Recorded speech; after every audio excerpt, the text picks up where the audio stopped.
Okay, so now we come to a little summary of all that we've been talking about with regard to money and its rightful place in life as given to us by our ancient seers and sages in Indian tradition, including the Mahayogi of 20th century Sri Aurobindo.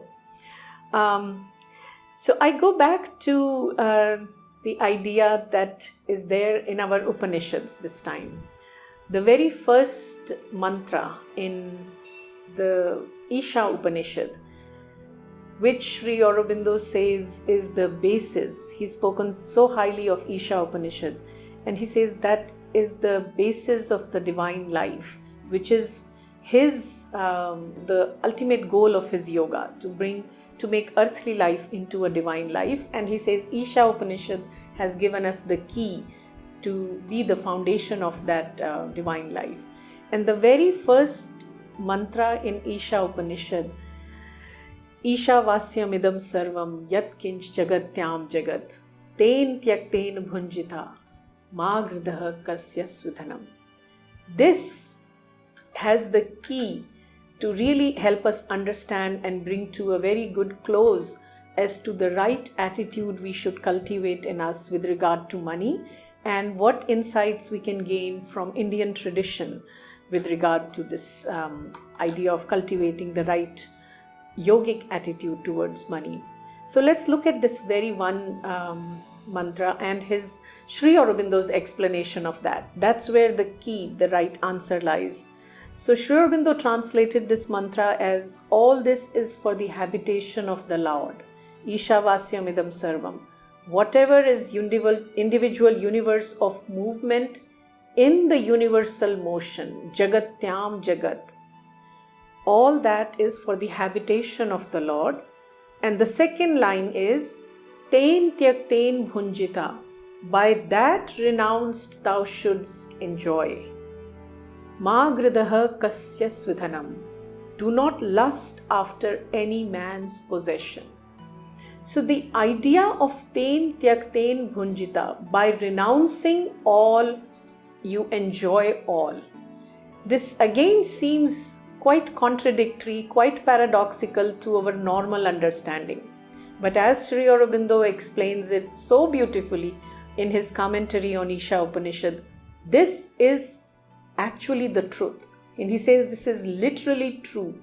By renouncing all, we enjoy all. Why enjoyment? Because in Sri Aurobindo's explanation we find this truth that this entire universe comes out of ananda, comes out of delight and merges into delight. The goal of life is to pursue that delight. And we are here to enjoy this existence. But how to enjoy it? By renouncing it all. Again, the emphasis is on inner renunciation, not the outer renunciation. So the renunciation that the seer of Upanishad is talking about, and in our times Sri Aurobindo has given us an explanation in the most beautiful, rational sort of way, is that renunciation is not of some sort of a self-denial or suppression, but gradually working towards an inner renunciation that comes from liberation of the spirit from the clutches, from the prison of the egoism. So the more we let go of this clinging, the more we let go of craving, desire, we begin to experience that liberation, that freedom, through which we begin to experience real delight. And Sri Aurobindo even goes to the extent of saying that the idea of ten tyakten bhunjita, enjoy all by renouncing all, if it sounds too high, which it is, start from where you are. And I have to actually read his words to explain what he says. He says, if you cannot rise so high, still the words of the Upanishad are true in other ways. And what are the other ways? He says, you are not asked to necessarily to give up the objects of your enjoyments. If you can't give up money, if you can't give up the pursuit of money, don't give in. Don't give it up physically. It is enough if you give them up in your heart. If you enjoy them in such spirit, then you will be neither overjoyed by gain nor cast down by loss. See, when we are constantly pursuing something, nature, according to the laws of nature, the thing runs away from us. And Sri Aurobindo speaks about that as well, particularly with regard to wealth, success, and fame. He says these three things do not come to that individual who is constantly chasing them. They come only when you stop chasing them and strive for an inner excellence, an inner liberation. So you, in your heart, in our hearts, in our ways of looking at what we have or what we want to possess, we should develop an attitude of some sort of a sattvic detachment. As long as it is there, enjoy it. The moment it is not there, we shouldn't be cast down by loss. That is the attitude.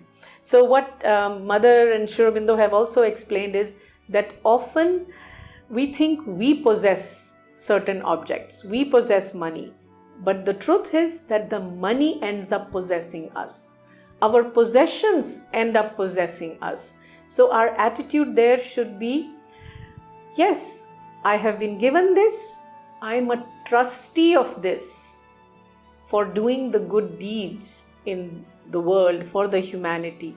I am not a possessor of this wealth, I am merely a trustee. So if you have the wealth, if you are able to acquire wealth, how you want to use it, put some thought to it, develop a sense of discernment where you want to spend it, be conscious of how you spend it, and also remember that the more and more we spend money for our immediate gratifications, for our quick pleasures, money by nature, it's again a law of the nature that it will tend to go away. So that discernment is very important. Use that money wisely for the upliftment of your own individual, elevating yourself so that you are rising higher and higher towards, higher goals in life. Spend it on pursuits like learning some new skills, developing some new skills to begin with. Attend lectures, go to programs where you can learn new things, get new ideas, elevate yourself, and spend it in a way that helps others around you also rise in consciousness. So these are certain things. If we use the wealth wisely, the wealth continues to be used for what Mahabharata also spoke about, the works of sacrifices, the works of dharma. So these are certain things we must keep in mind as we develop a healthy yogic attitude, a yogic relationship with money. Thank you.